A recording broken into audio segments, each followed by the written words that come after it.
morning mga kaprobinsya, eto na naman tayo sa bago nating video. Share ko lang sa inyo ang aking araw-araw na gawain. Nagsisimula ako sa pagdidilig ng aking mga halaman. Medyo mainit ngayon kaya maaga ako magdidilig ng aking tanim. Pagkatapos ko magdilig ng aking mga tanim, ay maglilinis naman ako ng aking bakuran.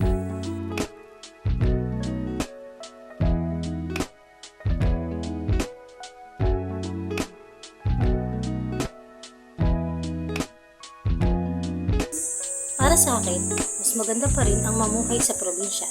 Bukod sa sariwang hangin, sariwa din at masustansya ang mga gulay galing sa aking tanim at may ligaw na manok.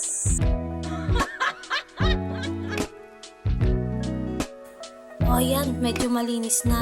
Pagsasamahin ko na lang ang mga tuyong dahon at susunugin na para mapusukat ko din ang mga punong may bunga.